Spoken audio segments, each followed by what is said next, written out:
नमस्कार, the wire में आपका स्वागत है। मैं हूं आरफा खानम शेरवानी। तो आखिरकार स्टेट बैंक ऑफ इंडिया ने इलेक्शन कमीशन ऑफ इंडिया को सुप्रीम कोर्ट ऑफ इंडिया की निर्देश और उसके बाद करारी डांट के बाद वो तमाम दस्तावेज मुहैया करा दिए हैं जिनके बारे में ये पूरी फजीहत हो रही थी लगातार।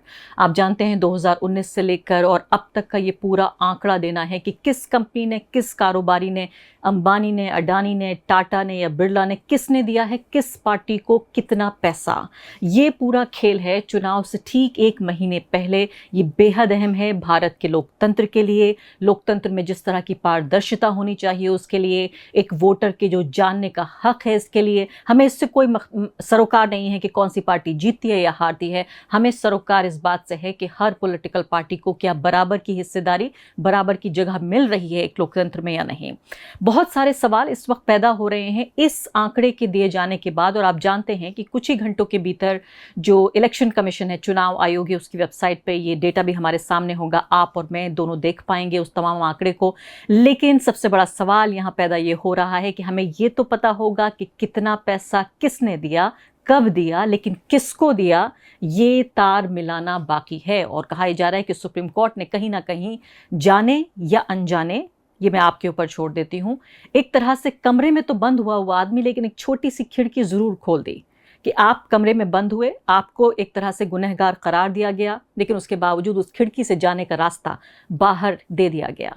तो अब ये तार कौन जोड़ेगा? चुनाव से पहले क्या मायने हैं इन आंकड़ों के? बहुत सारे इस तरह के, मैं कहूँगी, जटिल सवाल हैं जिनका जवाब देने के लिए हमारे साथ द वायर के स्टूडियो में अंजलि भारद्वाज यहाँ पर मौजूद हैं। ये वो चेहरा हैं, वो नाम हैं जो अक्सर पिछले लगातार, अभी नहीं कि नरेंद्र मोदी सरकार आई तो इस तरह के लोग आ गए, दशकों से इस तरह के लोग आपके जानने के अधिकार के लिए खामोशी से काम कर रहे हैं ताकि लोकतंत्र जिंदा रहे, लोकतंत्र में पारदर्शिता बनी रहे। अंजलि भारद्वाज जैसे योद्धा, मैं उन्हें कहूँगी आज की भाषा में, आजकल जिस तरह की भाषा मशहूर है। बहुत बहुत स्वागत है आपका स्टूडियो में आने के लिए। और अंजलि एक ट्रांसपेरेंसी एक्टिविस्ट हैं, राइट टू इन्फॉर्मेशन में इनका बहुत बेहतरीन काम है, मैं खुद इनकी एक बड़ी फ़ैन हूँ। और इसके अलावा जो कॉमन कॉज जो NGO था, जिसने कि सुप्रीम कोर्ट में गया, ये NGO जिसने ये कहा कि जो स्टेट बैंक ऑफ इंडिया है उसके ऊपर कोर्ट की अवमानना का केस का जो याचिका दायर की, वो कॉमन कॉज NGO है, उसकी भी गवर्निंग जो बोर्ड है उसकी मेंबर है अंजलि।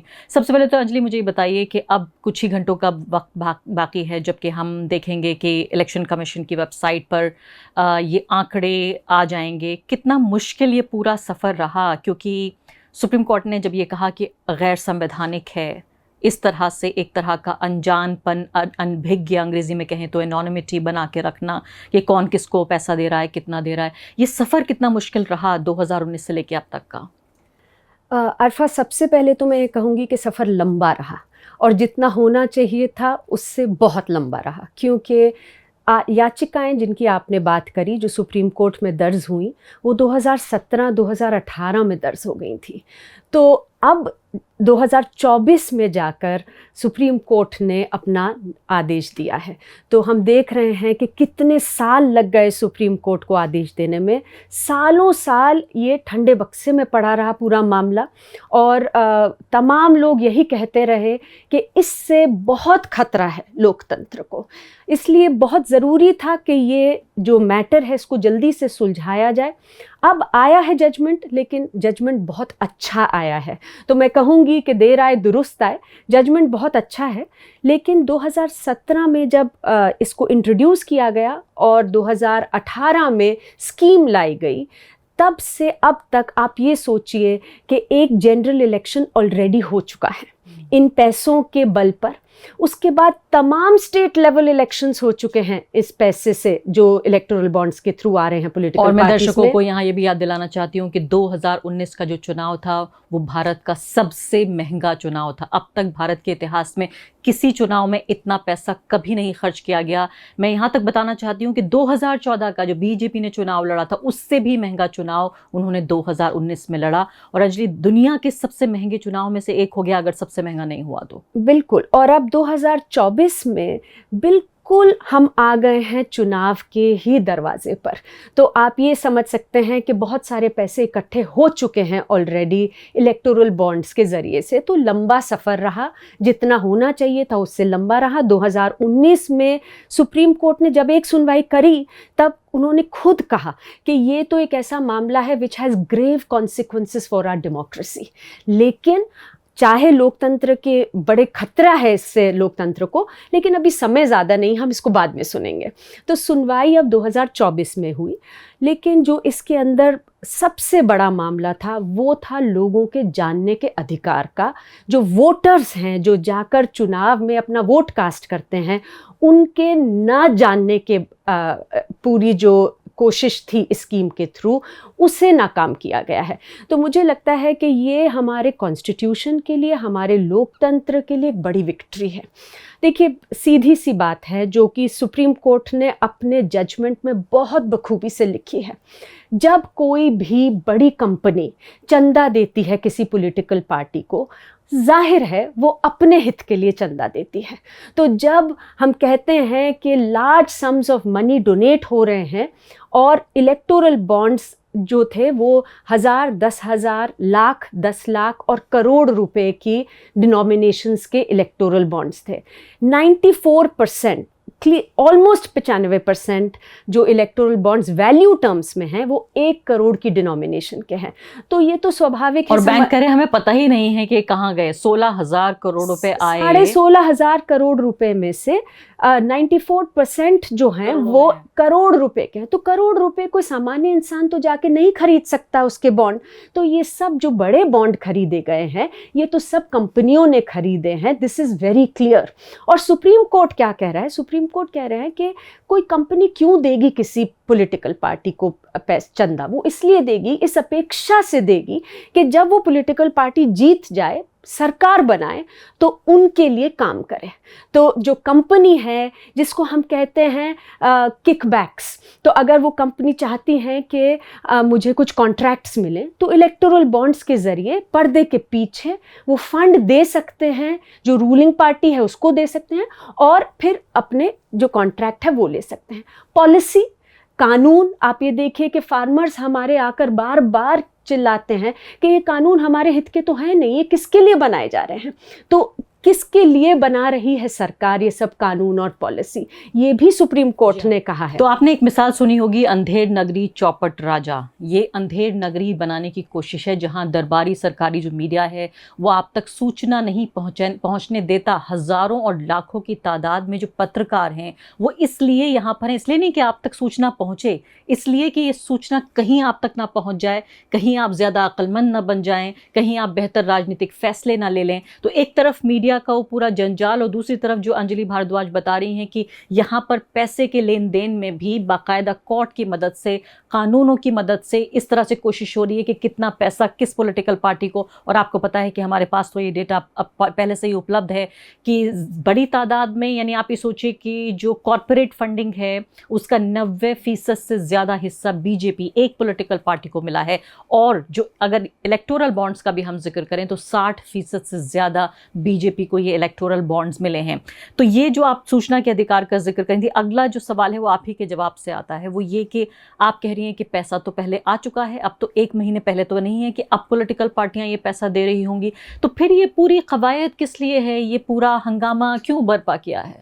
देखिए, सबसे पहली बात तो ये है कि इस पूरे स्कीम को और जो 4 कानूनों का बदलाव किया गया स्कीम को लाने के लिए, उन सब को सरकार, जो कोर्ट है, उन्होंने गैर संवैधानिक घोषित किया है। और जो प्रिंसिपल्स ले डाउन करे हैं राइट टू इन्फॉर्मेशन के, वोटर्स के राइट टू नो के, वो बहुत ही अहम है, जो कि आगे जाते हुए भी हमारे लोकतंत्र के लिए बहुत ज़रूरी है।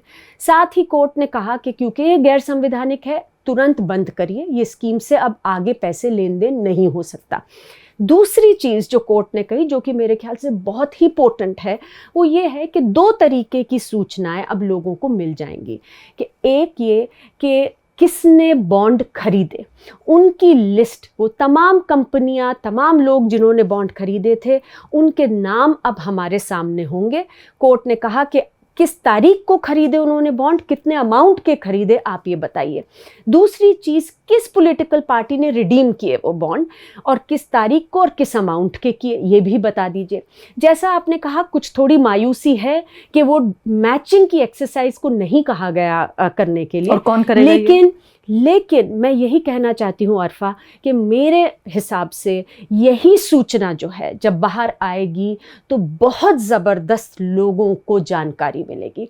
आप ये सोचिए कि आज अगर मालूम पड़ता है कि बहुत बड़े लोन्स माफ़ हुए हैं, लोन माफ़ी की बात हम कहते हैं, तो अगर किसी कंपनी ने कुछ समय पहले लोन माफ़ी के इलेक्टोरल बॉन्ड खरीद कर दिए तो और उसके बाद लोन माफ़ी हुई उनकी, तो ये एक बड़ा सवाल उठता है कि किसके क्यों दे रहे थे ये पैसे, क्या लोन माफ़ी कराने के लिए दे रहे थे?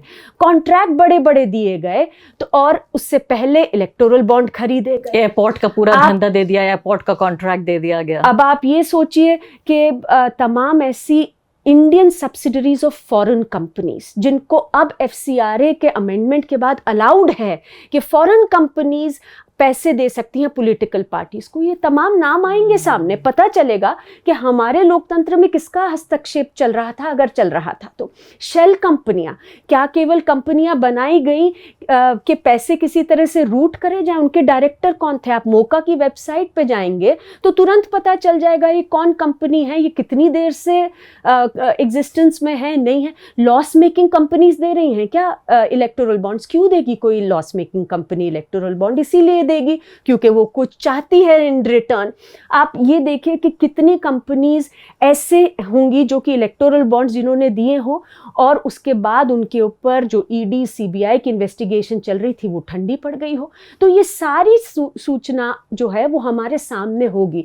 तो ये जो हम सूचना देखेंगे ये अपने आप में ही मुझे ये यकीन है कि बहुत ही इम्पोर्टेंट सूचना होगी। तमाम लोगों के दरबारी सरकारी मीडिया के बिक जाने के बावजूद भी आपको यकीन है कि इतने लोग तो हैं भारत में सच्चाई की तलाश में निकले हुए हैं, सत्य के मार्ग पर, जो ये पता लगा लेंगे कि कम से कम बड़ी बड़ी कंपनियों ने कितना बड़ा पैसा किस पॉलिटिकल पार्टी को दिया। देखिए, मुझे इन्वेस्टिगेटिव जर्नलिस्ट जो हमारे देश में हैं, जो कि अच्छा काम कर रहे हैं, उन पर तो यकीन है ही, पर आज हमारे देश में कितने लोग हैं जो इंटरेस्टेड हैं इस तरीके की सूचना में, वो सब देख पाएंगे। अच्छा। और ये 1 महीना पहले आने की जो बात है, इसी से ही सब परेशान हैं, जो कि आज हम देख रहे हैं।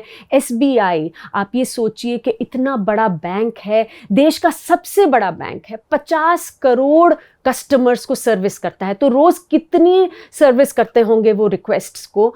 2.5 लाख उनके एम्प्लॉयज़ हैं, पर वो आकर कह रहे हैं कि हम 22,217 बॉन्ड्स की आपको सूचना नहीं दे सकते 3 हफ्ते में।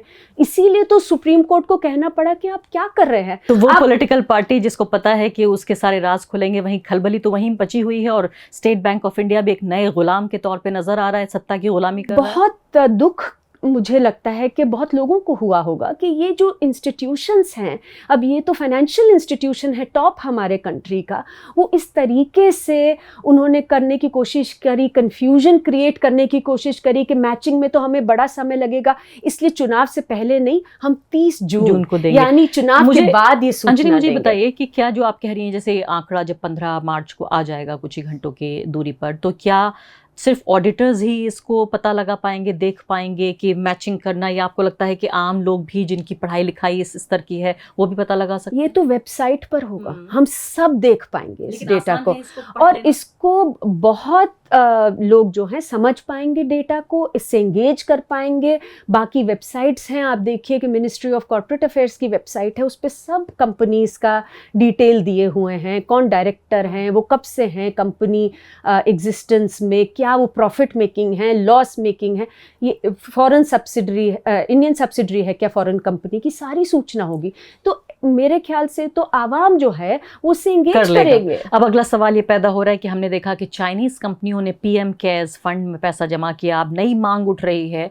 वायर पर आप देखिए कि लाखों की तादाद में लोग इलेक्टोरल बॉन्ड से जुड़े हुए मुद्दों के वीडियोस को देख रहे हैं। आपको हैरानी होनी चाहिए इस बात पे, ज़्यादातर ये माना जाता है कि राइट टू इन्फॉर्मेशन से जुड़े हुए मुद्दे या पारदर्शिता से जुड़े हुए मुद्दे में आम लोगों को ज़्यादा दिलचस्पी नहीं है, वक्त नहीं है, क्योंकि दौड़ धूप में लगा हुआ है आम आदमी भारत का कि 2 वक्त की रोटी जुटा सके। ऐसे में में क्या बात करें, वो transparency, privacy, right to information, लेकिन इतनी ज़्यादा दिलचस्पी है लोगों को। भारी तादाद में वायर के दर्शकों ने कमेंट ये किया है कि अब हम जो नई चीज़ चाहते हैं वो ये कि पीएम केयर्स फंड की हमें ट्रांसपेरेंसी चाहिए, हमें पता लगाना है कि कौन सी कंपनियां हैं जिन्होंने पीएम केयर्स फंड में पैसा दिया है। देखिए अरफा, आपने जो कहा मैं तो ये मानती हूँ, क्योंकि सूचना के अधिकार का जो मुहिम था उसमें इतने लोग जुड़े थे, इसीलिए ये कानून आया और बरकरार रहा है आज तक। ये किसी पार्टी या किसी सरकार की देन नहीं है, ये लोगों ने समझा है इसकी ताकत को, और उन्होंने इस कानून की मांग करी। इसकी अगर इसको बचा के रखा है तो लोगों ने रखा है। और आपने बिल्कुल सही कहा कि लोगों को बहुत जिज्ञासा है, लोग जानना चाहते हैं कि कोई भी फंड हो, स्पेशली पीएम केयर्स जैसा फंड जो कि इसलिए बनाया गया है कि कभी कोई बड़ी आपत्ति आ जाए, नेशनल डिजास्टर हो, उसमें से लोगों की मदद होगी। जायज़ है कि लोगों को इंटरेस्ट होगा कि पैसे कहाँ से आ रहे हैं, कितने आ रहे हैं, कहाँ खर्च हो रहे हैं वो पैसे। और बहुत अनफॉर्चुनेट है कि इस तरीके के फंड के अंदर भी हम देख रहे हैं कि गोपनीयता की कोशिश की गई है।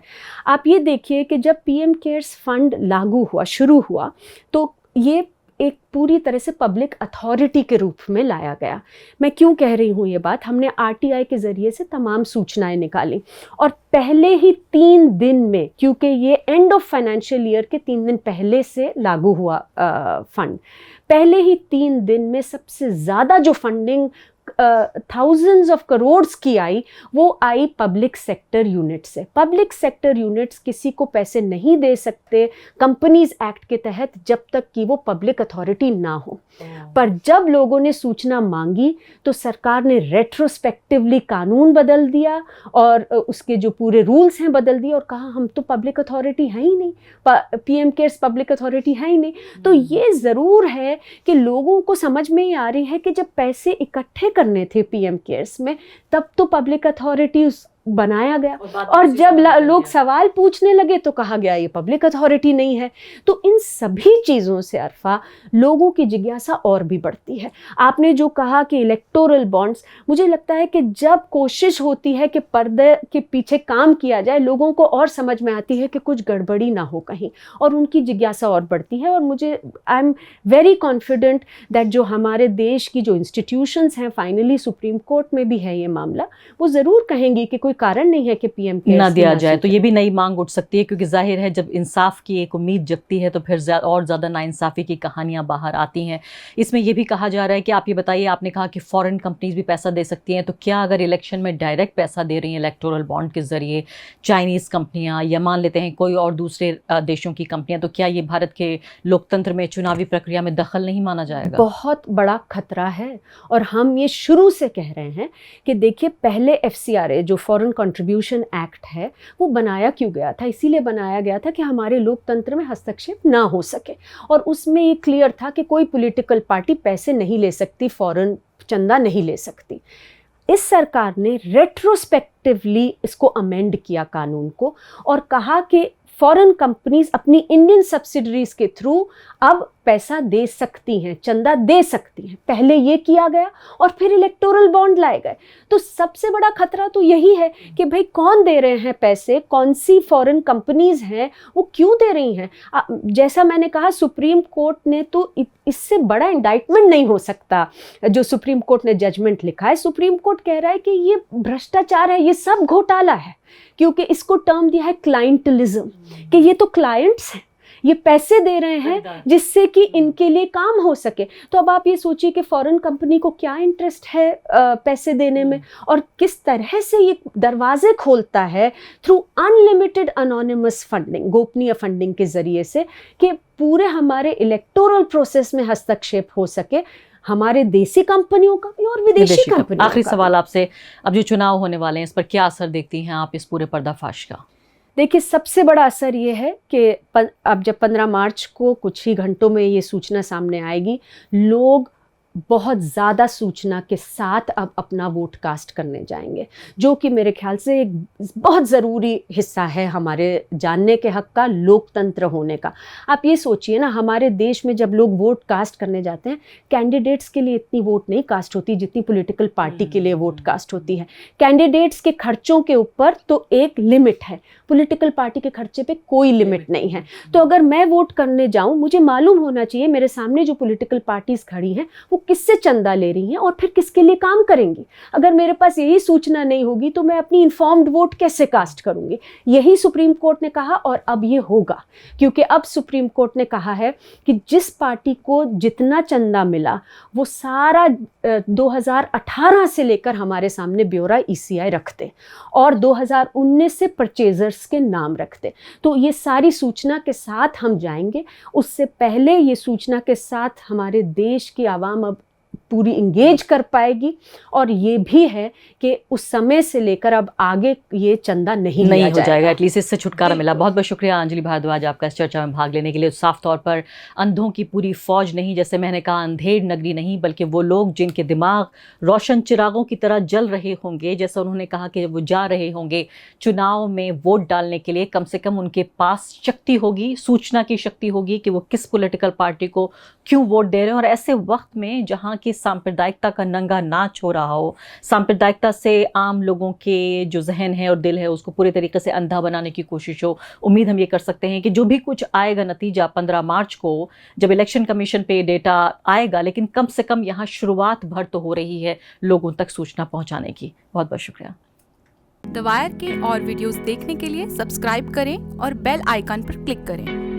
स्वतंत्र पत्रकारिता की आर्थिक मदद करने के लिए डिस्क्रिप्शन में दिए गए लिंक पर जाएं और अपनी राशि चुनें।